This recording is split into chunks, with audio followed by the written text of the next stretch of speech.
Oh, is this thing on then? Okay, best get started. If you're watching this, then I'm probably already dead. Okay, maybe I'm in a coma or the cabinet thinks I'm insane, but the point is that you're in the hot seat now. You're the President of the United States, and there's 10 things you need to know right now. First off, no, there isn't an alien conspiracy. The whole thing was dreamed up in the 60s as a dead-end trap for Soviet agents. Most UFOs are really just the Air Force playing with the toys Congress doesn't know about yet. The rest are part of Project Pilgrimage, which I'll get to in a minute. The Air Force keeps up the pretense so that anyone who actually finds out about their latest Mach $15 billion death machine early looks like a raving loon. We thought there were aliens for a while in the 70s, but that was... which have since been wiped out during fake nuclear tests. Second, Archie in the kitchen makes a mean bacon cheeseburger, and you should have one ASAP. They're definitely not halal, so if you're watching this... sorry, you're stuck with these omelets. On eating things, there's pills in the top left drawer of the Oval Office desk. Take one every morning, or this job will fucking kill you. The Department of Health came up with these awesome purple pills in the 80s, added a decade to Reagan's life. They'll do you some good unless you're pregnant, which isn't healthy at presidential age anyway, to be honest. Oh, and on the matter of health, water fluoridation is totally a government conspiracy, but not an evil one. You know how we immunize folks against, like, measles? Well, in the 50s, they figured out that fluorine plays merry hell with Soviet...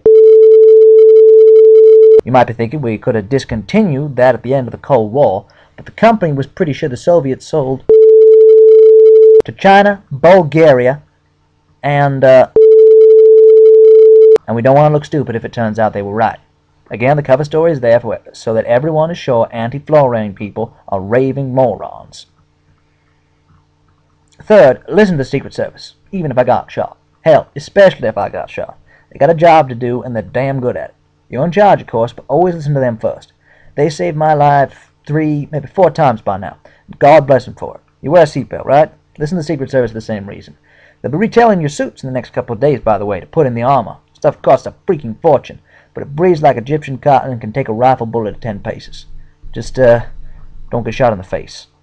Fourth, you'll probably end up going to my funeral. If the UN Secretary General is there, shake her hand and smile for the cameras. But whisper in her ear that I always thought she was a first-rate twit and third-rate moron. Seriously, get the company boys to tell you about KF Jitterbug. You want to punch her in the face. If she isn't Sec Gen anymore, you can tell the next guy that anyway, just to fuck with him.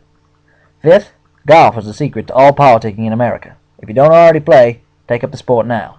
People, especially dipshit Congress critters who can't find their ass with both hands without a consultant's help, will agree to all kinds of crazy stuff once you get them wasted along a golf course. If you're thinking that's how I passed the act, you're wrong. That was by threatening the good senator with some old COINTELPRO dirt, which is also worth looking through. I don't care what anyone told you, Hoover and his boys kept piling that stuff up until 1994. Sixth, pick something you can actually remember for the nuclear football code. You have no idea how embarrassing it will be when you can't remember during a drill. Seventh, if you ever get a report from Delta Green, don't read it. Throw it in the trash, burn it, and have the person who brought it to you shot. That shit is bad voodoo. There's plenty you don't need to know to be a good president, okay? Eighth, the New World Order is real. Sort of. Everybody got together in the 90s and decided to pretend to be secretly running the world as part of an evil conspiracy, mainly for laughs. Yes, even the North Koreans, their diplomats can be really funny folk once they loosen up a bit. Ninth, if you're secretly into coke or hookers or whatever the hell like that, tell someone right now. As in right now. As in pause this, get up and go find them. Even if it is 2 in the morning. If it comes out later, and it will come out later, you are fucked. Absolutely fucked. The doctors and PR people can fix almost anything before people know about it, and almost nothing afterwards. 10th, make time for your husband or wife and family. This job grinds you down like crazy, and you will go bug shit insane if you don't take time off, relax, and watch a movie with your kids. I'll level with you. Remember when we almost nuked? Yeah, that was prevented by a good night's sleep and some snuggling with Linda. So unless you want to bring about the end of civilization as we know it, take a day off for real once in a while. Do not take any calls on your day off unless aliens invade Baltimore. The country can survive a day without you. What it can't survive is you all the time. Okay, so that's the top 10 out of the way. Hang on a sec. Okay, sorry about that. I had to take Premiere because he can be such a dumbass sometimes. Okay, so where was I? Well, I think I covered the stuff that's most important, so I can get to Project Pilgrimage now. Someone from the company will bring you the briefing paper at some point, I'm sure, if they haven't all poisoned each other out of sheer boredom. But I'll give you the highlights. The point is that while there's no alien conspiracy, which is why you should tell to fuck off every chance you get. Oh, and despite pretension to the contrary, Canada hasn't been independent since. They get to pretend all they like, but that blue phone in the Oval Office? Direct line to the Canadian PM. You get one prank call per term in office, and I already used mine. I called him at 2 in the morning, and... Man, it was fucking hilarious. They should have the tape somewhere in the signals office. Listen to it. You'll crack up.